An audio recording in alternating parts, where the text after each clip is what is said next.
And what was interesting here was we started to really understand what's called hybrid experience. In contemporary life, people are no longer distinguishing quite so clearly between being at a sports event, being at a festival, being at a market, and being in a shopping world.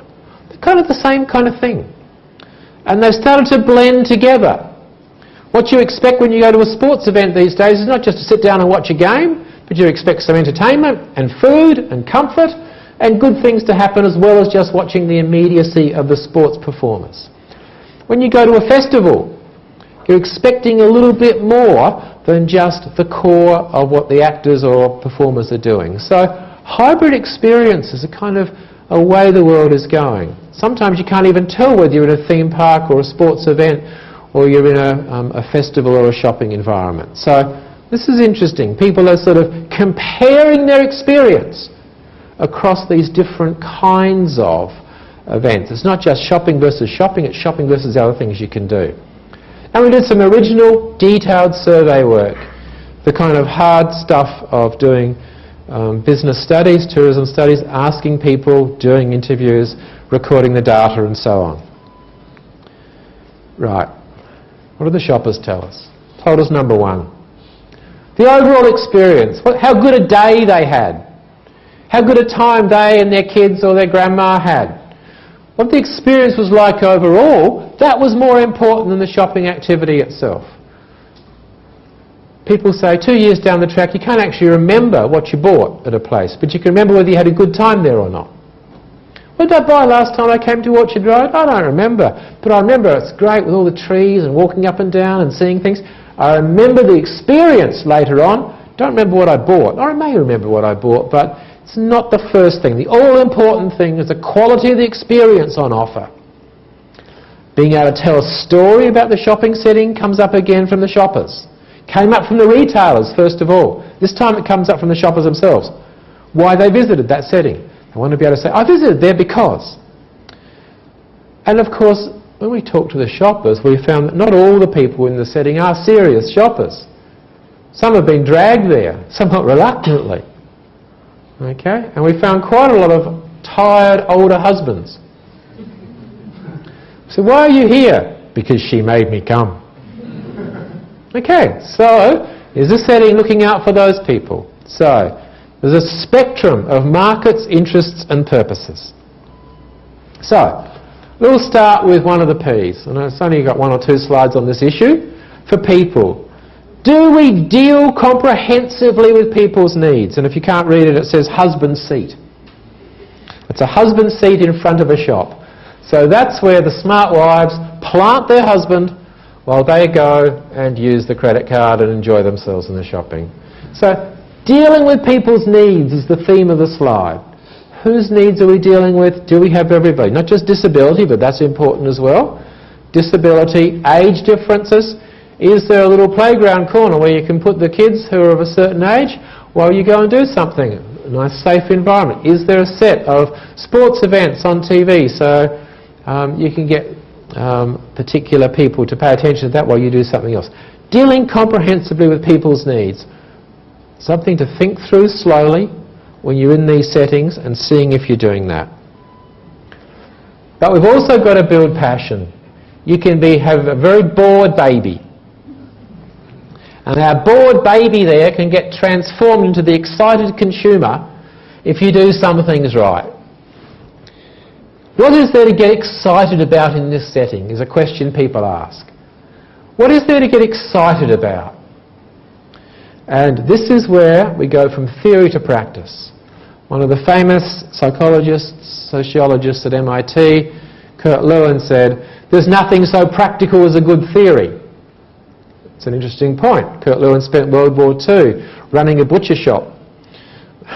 He was a scientist, and they said, well, if you've got all these ideas about management and business and society, we'll put you in charge of the whole butcher and meat department of a huge department store. And he ran it extremely efficiently because he had all these theories about how people should work together. If we've got a theory, and if we can apply it in a setting, then maybe we can understand what's going on a lot better. Maybe we can build passion. And this is what the mindfulness and re-enchantment stuff is about. It says we can re-enchant people with shopping settings, if we make them mindful, there's a number of ways. I'm going to talk about that in detail in a minute. But we need to build passion. We need to have people excited about what they're looking at, surprised, pay attention, truly noting what's going on. And that will be a success for us. So how do we do this? A bit more detail here. We build passionate experiences for shopping by achieving mindfulness, by attending to some of these elements. Now, some of these are known to people in retail, some of them are a bit unusual, and I have 100 examples, I suppose, from all these shopping villages we've been to, but they do it very well. And one of the benefits I'm going to suggest I have got from studying these multiple shopping villages, these outliers, is some of this stuff.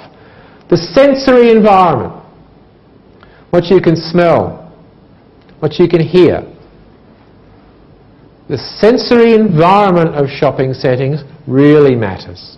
And people have known about this in the baking industry, in the cooking industry for some time. The smells of food, the smells of flowers, the smells of fruit and so on. But it can work in all sorts of amazingly subtle ways.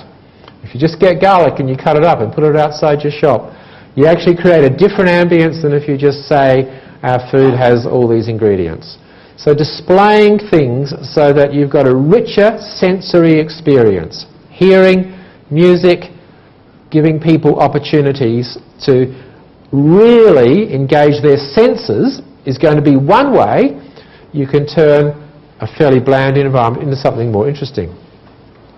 What can people do as they're in the shop or they walk past the shop? What can they do? Can they touch something? Can they pick it up? Can they sample something? If you can get that going on, if you can get people doing something, you're really going to start to engage them. There's all sorts of examples of that one. What's mentally stimulating? Can you solve this puzzle? Can you figure out where this is from? Can you guess the weight of this? If you can take it, it's free. Just these tricks, these ways of getting people to mentally engage with what's happening. Did you know this shop has been here for 223 years? Jokes. These are ways to get the cognitive mental stimulation going. The affective stuff is the emotional feeling, the colour, the vegetation you've got, the way the architecture looks. These can all be involved in giving you an emotional feel for what you're looking at. And of course the way the staff in the place engage you with humour, with their service quality. Some of you may know the story and the approach of Stephen London and the Seattle fish market. And I'm going to tell one story about that because it's very relevant to this kind of situation, this kind of notion of engaging some passion, of getting some entertainment. Jack Nicholson is a relatively famous actor around the world, a very rich man. And Jack Nicholson was at the Seattle Fish Market, which is a place which has been turned into an entertaining venue where people buy fish and they have the people that are the retailers joke around and sell things. So Nicholson comes to buy his fish and actually hands over his Platinum American Express card. And the retailer says, excuse me, Mr. Nicholson, but do you have another card? And Nicholson's a bit taken aback by this because he's Jack Nicholson. He's got a Platinum American Express card. So he says, well, yes, I've got a gold Amex card. So, oh, well, actually, Mr. Nicholson, do you have another card?